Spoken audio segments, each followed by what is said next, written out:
I'm your host, Matthew Ross. We're here until 9 o'clock tonight. It's your NHL playoff preview special here on GamePoints on TSN 690. We'll be joined by a couple of other NHL analysts from now until 9 o'clock, but we're very pleased to now be joined by former NHL goaltender, played for your Montreal Canadiens, was drafted by the Habs, a Quebec native. We welcome to the program Mathieu Garon. Hi, Mathieu. How are you? I'm good. How are you? Very good, thanks. Thanks for joining us here on the program. Of course, you retired about a year ago. As I understand, this past weekend you are or were in Tampa Bay for the Lightning Bruins game. Is that correct?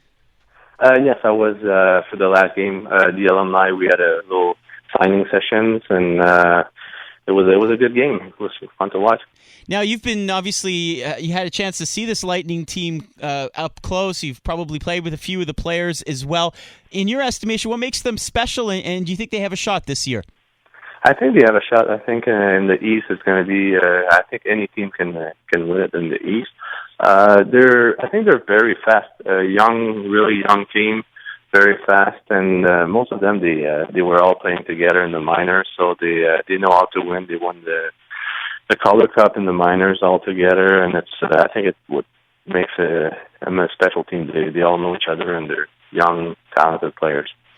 You had a chance to play with Steven Stamkos, best pure scorer you ever played with? Oh yeah, for sure. He's a pure scorer, and every practice, I mean, he would score on me, and it was not even funny at the end, but. No, I mean, as a shooter, I think he's the best I've seen so far, of course. We're chatting with Mathieu Garon, former NHL goaltender, of course. You were drafted by the Montreal Canadiens and had a chance to play here in Montreal briefly. Were the Canadiens the team that you grew up rooting for? You native of Quebec? I think Canadiens and the Nordics. Younger, I think I was more Montreal. When I grew up a little older, I turned more of a Nordics fan, but I mean overall, I was cheering for both of the Quebec team. Were the goaltenders that you really admired growing up? Oh, of course, it was Patrick Roy. It was right on his prime. I was starting to be a goalie, and then growing up, I've always admired him, and he had a great career, and it was fun to watch. You started with the Canadiens. You ended up getting traded to the Los Angeles Kings in a trade that brought Huet and Radek Bonk to Montreal. Was that sort of your first introduction to how tough the business could be? Was it difficult to be traded away? Yeah, it was the first of many movements. I was a little surprised to get traded. I mean, at the time, I think Mr. Gainey wanted to give me a chance to be a number one, and for me, it was a good fit, and it was a good thing to go to LA. So I was really happy and shocked at the same time. That was obviously many years before the Kings ended up winning a couple of Stanley Cups. You had a chance to play in Los Angeles, and what kind of hockey market is it? Back in the days, it was totally different from now. I think the ad, like the fans, all they remember was that final against the Canadiens. It was more of their highlights. But now I think I went to their training camp last year just for a tryout. So I saw a big difference. I think the fans now they know more about the game. They're more behind the team, and obviously they had great teams to watch. I mean, especially the last couple of years. We're chatting with Mathieu Garon, former NHL goaltender. You also played a year over in the KHL. Now, obviously, North Americans don't watch a lot of it. They don't follow it. What can you tell us about the style of play, the level of play? It was way different. I mean, I didn't really know what to expect, obviously, because I never saw a game before.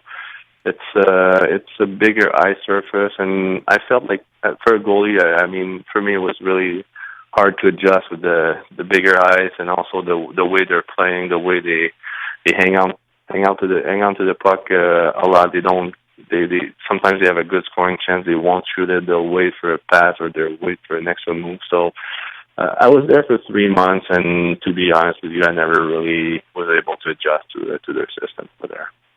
Chatting with Mathieu Garon. So when you made the decision to walk away from the game, did you have some thoughts as to what you want to do after hockey, and what are you doing now? I mean, as a hockey player, I mean, probably most of the hockey players, we don't really prepare for that moment. I knew it was coming. To be honest, I still don't know what I want to do next. The last year, I've been working a little bit with the Lightning. We do some, trying to teach hockey in schools and stuff like that. Mr. Vinnick, the owner here, wants to grow the game, so been working with a few alumni players, and I also give private lessons to goalies here, but it's obviously not the same market as it is back home in Canada. So right now I'm doing that, and I'm trying to figure out what I want to do next.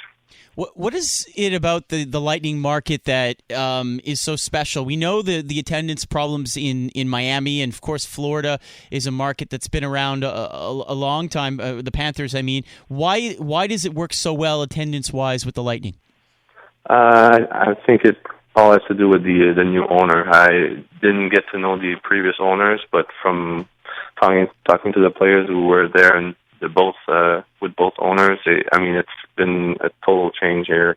He's great with the fans community, with the players. He's invested a lot of money in the rink, and he's giving a lot of money for a charity here. So I think it brought the fans a little bit more. And now that they had a good team the last couple of years, I think it's been fun for them to watch. We're chatting with Mathieu Garon, former NHL goaltender, does some work with the Tampa Bay Lightning. He was on hand, of course, for the Bruins versus Lightning game this past weekend. Was it kind of sad, or what was your reaction watching the Bruins basically eliminated from the playoffs? We've grown accustomed to seeing that over the last 7-8 years, that style of play, that Bruins team in the postseason. Must have been interesting to see them walking off without a playoff berth. Yeah, it was weird. I think watching the game, like going to the third period, we didn't know what was going to happen, and then I was checking the score from the Pittsburgh game, and obviously the players on the ice too, because I felt like the change when they saw the final score, and obviously here at the Lightning they showed it on the big screen so people could cheer. So I think after that you could see their heads were a little down, and it's not easy. I mean, they went there. They were there not so long ago, just like the Kings. And it's tough to be part of the playoffs in the NHL, and you can tell like these guys were really disappointed. All right, final question for you. Tampa Bay plays Detroit in the first round. Lightning had a great year, 50 wins on the season. What kind of series do you think we'll see, and do you think the Lightning will take it? I think the Lightning will take it. I mean, I'm thinking probably in 6.